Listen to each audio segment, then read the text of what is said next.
السلام علیکم دوستوں، بیرسٹر مبین آپ کی خدمت میں حاضر ہوں۔ آج کی قانونی ویڈیو میں ہم ڈسکس کریں گے طلاق کے بارے میں۔ ویسے تو طلاق کے بارے میں مختلف جو فقہات ہیں ان کے مختلف، جیسے اہل تشیع میں 2 گواہان کا ہونا ضروری ہے اور وہ تھوڑا ڈفر کر جاتا ہے، لیکن عام طور پر جو اگر بات کی جائے تو طلاق کا جو قانونی پہلو ہے یا سورہ نساء میں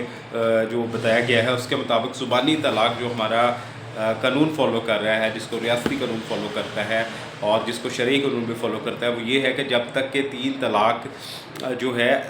وہ دے دی جائیں اور اس 3 طلاق کے بعد زبانی دہرا دی جائیں تو اس کی واپسی نہیں ہے۔ اور اسی طرح اگر 3 طلاق اگر دہرا دی گئی ہے اہل تشیع میں تو اس کے لیے 2 گواہان کا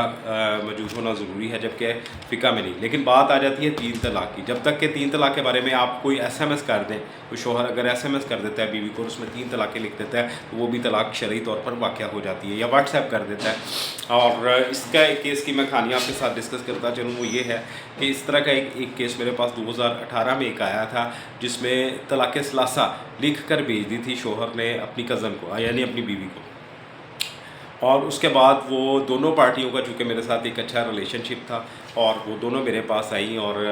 بندہ جو تھا، جو شوہر تھا بچی کا، اس نے کہا جی میں تو طلاق دے چکا ہوں لیکن یہ مجھے فورس کر رہے ہیں کہ آپ اس کے اوپر فتویٰ لیں، مولوی صاحب سے فتویٰ لینا ہے، آپ بھی ساتھ چلیں۔ تو جو لڑکی کا بھائی تھا اس کی بھی میرے ساتھ، یعنی میرا کلائنٹ تھا، ایک اچھی سلام دعا تھی اور ایک اعتبار تھا، وہ مجھے آنر بھی دے رہے تھے، تو میں ان کے ساتھ چلا گیا۔ اور جب ہم مولوی صاحب کے پاس چلے گئے تو انہوں نے یہ ہمیں بریف کیا، انہوں نے کہا جی 3 جو طلاقیں ہیں وہ اگر لکھ کے دے دی ہیں تو یہ واقعہ ہو گئی ہیں، اور واقعی یہ ایسا ہی ہے۔ اور انہوں نے بہت اچھی ایک ایگزامپل بھی کوٹ کی، جس کے بارے میں آج اسی اپریل کے مہینے میں ایک فیڈرل شریعت کورٹ نے جو ڈراموں پر پابندی لگا دی ہے کہ ڈراموں میں جو شادی اور طلاق ہوتی ہے وہ نہیں ہونی چاہیے۔ اسی حوالے سے میں آپ کو بتانا چاہتا ہوں کہ قاری صاحب نے مجھے یہ بتایا،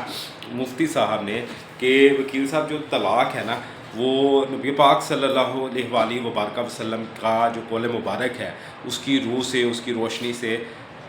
مذاق میں 2 چیزیں ہو جاتی ہیں، جس میں سے ایک طلاق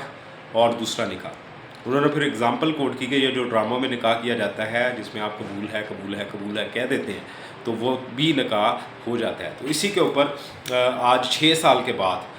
فیڈرل شریعت لا جو میں پڑھ رہا تھا، اس پہ انہوں نے اس چیز کو بہت زیادہ اچھے طریقے سے ایلیبوریٹ کیا ہے اور باقاعدہ طور پر امپلیمنٹ بھی کر دیا ہے کہ ڈراموں میں شادیوں اور نکاح جو ہوتے ہیں، طلاقیں جو ہوتی ہیں، اس پر پابندی عائد کی جائے، کیونکہ وہ نکاح جب سین پکچرائز کیا جا رہا ہوتا ہے تو اس میں لڑکی اور لڑکا باقاعدہ طور پر بیٹھتے ہیں اور وہ ایجاب و قبول کرتے ہیں، یعنی آفر اور ایکسیپٹنس کانٹریکٹ لا کے حوالے سے بھی یہ بھی آپ کو بتاتا چلوں کہ جو شادی ہے یا جو نکاح ہے وہ بھی ایک پراپر ایک ایگریمنٹ کنسیڈر کیا جاتا ہے ہمارے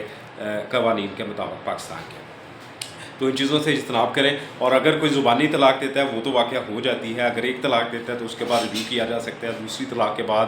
بھی مباشرت کی جا سکتی ہے، رجوع کیا جا سکتا ہے، لیکن اس کے بعد پھر نہیں کیا جا سکتا۔ بہت شکریہ۔